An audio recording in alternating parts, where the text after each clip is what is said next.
మొన్నటి వరకు మద్యం పాలసీ. ఏమమ్మా ఎండేవాళ్ళు ఒకరిద్దరు దాగుంటారు. ఏం తమ్ముళ్ళు జ్ఞాపకం ఉందా మీకు? నేనైతే నా జీవితంలో ఎప్పుడూ చూడలేదు ఎవరిని.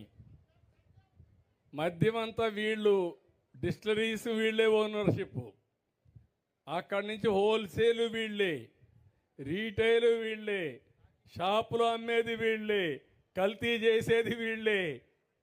ప్రజలంటే ప్రజల ప్రాణాలు లెక్క లేకుండా చేసి పారేశారు. అందుకే నేను చెప్పా, ఎవరైనా సరే ఇందులో ఏలు పెడితే షాక్ కొట్టాలి.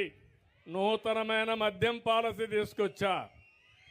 అదే సమయంలో ఆ మద్యం పాలసీలో బీసీలకు రిజర్వేషన్లు పెట్టాలని, ఎవరైతే శెట్టి బలిజ, ఈడిగా, అదే మరిగా మిగిలిన గౌడ వీళ్ళందరి కోసం 10% షాపుల్లో రిజర్వేషన్లు పెట్టిన పార్టీ తెలుగుదేశం కూటమి ప్రభుత్వం అని చెప్పి కూడా నేను మీకు తెలియజేస్తున్నా. ఇంకొక 10 రోజుల్లో కొత్త పాలసీ వస్తుంది. మీరు ముందు మారిగా తెలంగాణకు పోయే పని లేదు, కర్ణాటకకు పోయే పని లేదు. నేను ఎప్పుడూ చెప్పేవాడిని, మీరు మోటార్ బైక్ వేసుకొని మొత్తం అక్కడికి వెళ్ళి మోటార్ బైక్ పెట్రోల్ కొట్టుకొని మీరు కూడా ఫుల్గా లోడ్ చేసుకొని వచ్చేవాళ్ళు. ఇప్పుడు ఆ కష్టాలు లేవు, అవి కూడా తొలగిపోయినాయి. అన్ని రాష్ట్రాల్లో ఎలాంటి లిక్కర్ ఉంటుందో దానికంటే బెటర్గా ఉంటుంది తప్ప ఎక్కడా లాలూచి లేదని చెప్పి కూడా నేను మీకు తెలియజేస్తున్నా. పేదవాళ్ళందరినీ గెజెట్ ఈరోజు ఇచ్చారు. పేదవాళ్ళని నేను చూశాను. పేదవాళ్ళని ఆర్థికంగా దెబ్బతీసే విధంగా రేట్లు కూడా విపరీతంగా పెంచేశాడు. అందుకే నేను చెప్పాను, క్వార్టర్ బాటిల్ 99 రూపాయలు పెట్టమని చెప్పి ఆదేశాలు ఇచ్చాను.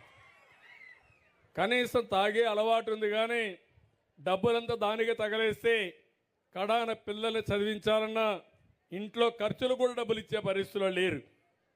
తాగనీయకుండా చేయడం మా ఆడబిడ్డల బాధ్యత. మీకు చాలాసార్లు నేర్పించా. ఇక్కడంతా డాక్రా సంఘాలు ఉన్నారు.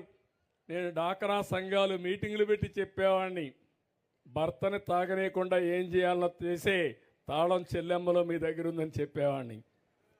కానీ ఇప్పుడు కూడా మీరు తాగనీయకుండా చేయగలిగితే చాలా సంతోషం. దానికి కూడా ఒక 100 కోట్ల రూపాయలు ఖర్చు పెట్టి మద్యాన్ని తాగనీయకుండా అలవాటు మార్పించడానికి ప్రయత్నం చేస్తా. అది కూడా ముందుకు పోదామని చెప్పి కూడా నేను మీకు తెలియజేస్తున్నా.